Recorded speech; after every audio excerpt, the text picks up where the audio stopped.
नमस्कार। स्वागत है आप सभी का मेरे YouTube चैनल पर। हम लोग राजभाषा को लेकर के काफ़ी बात कर चुके थे। 3 वीडियो जो है राजभाषा को लेकर के बनाए थे। तो कुछ विद्यार्थियों का मेरे पास कमेंट्स आया था कि उन्हें राजभाषा बनाम राष्ट्रभाषा पर एक वीडियो चाहिए और उसी को लेकर के आज हम बात करेंगे।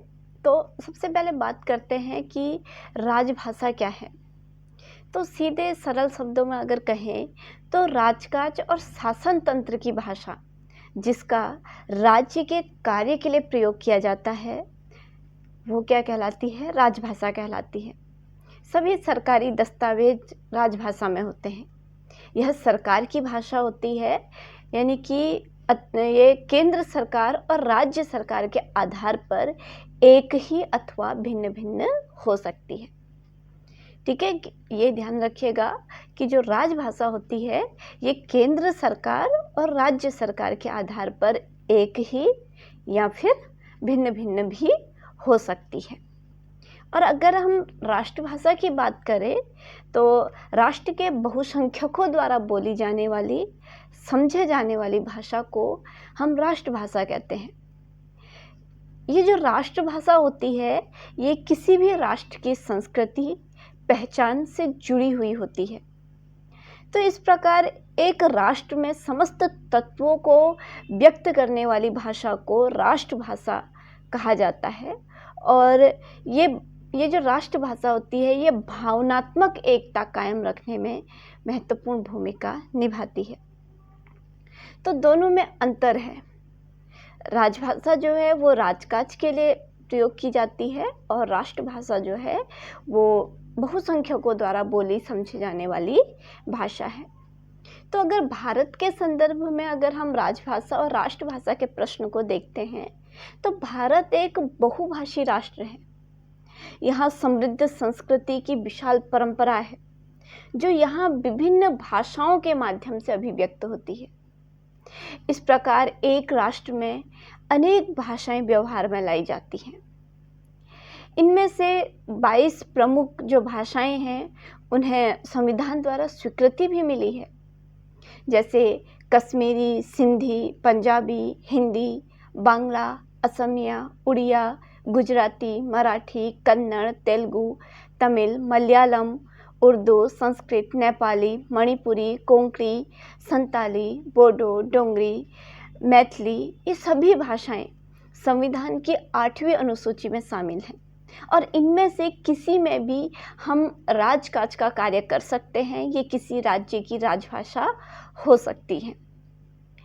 अब इन सभी भाषाओं में से हिंदी एकमात्र ऐसी भाषा है जो लिखने, पढ़ने, बोलने और समझने में अपेक्षाकृत सहज है तथा सभी भाषाओं के बीच संपर्क सूत्र कायम करती है। प्रत्येक भारतवासी इसे समझता और थोड़े बहुत परिवर्तन के साथ इसे बोलता है। तो इस प्रकार हिंदी का प्रयोग अखिल भारतीय स्तर पर सर्व स्वीकृति के रूप में हो रहा है और हिंदी का यह राष्ट्रभाषा रूप है।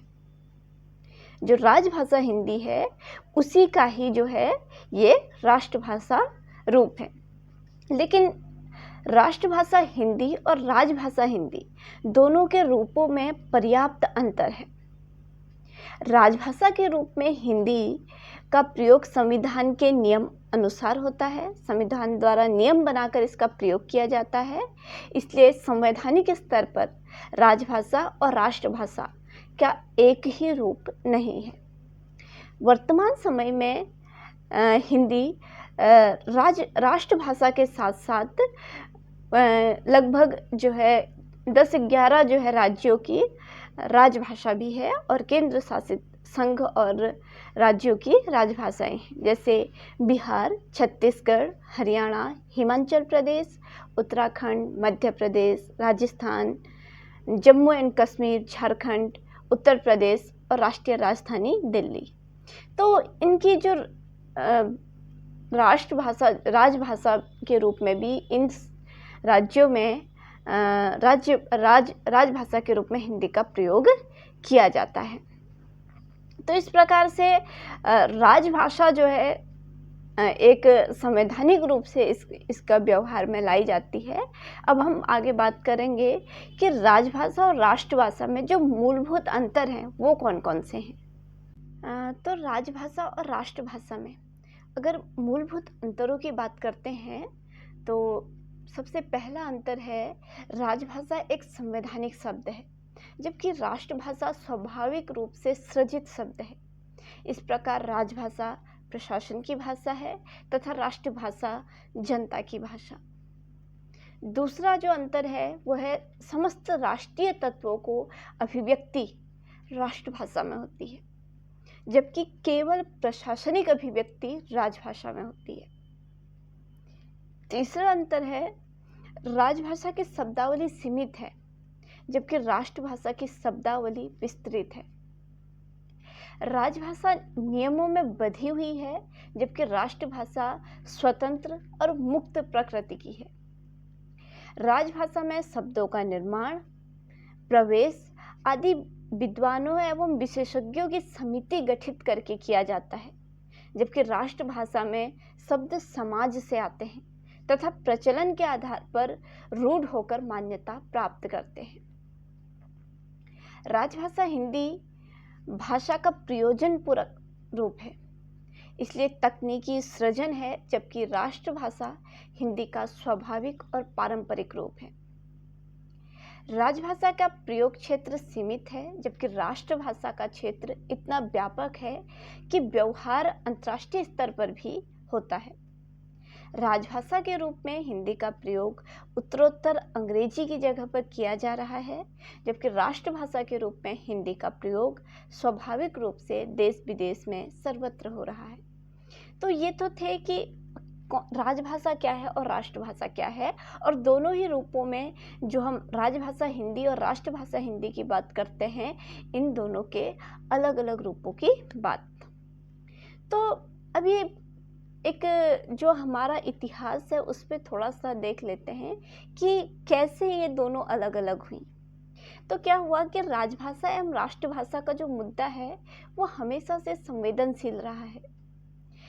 इसी कारणवश हम एक सुदृढ़ भाषाई नीति बनाने में अपेक्षाकृत विभेदक रूप को तलाशते और पाने में लगे रहे।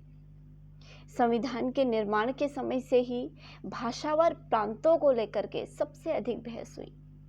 स्वतंत्र भारत का पहला दशक भाषाई पुनर्निर्माण के राष्ट्रों के पुनर्निर्माण के साथ साथ भाषाई विवाद के रूप में भी जाना जाता है।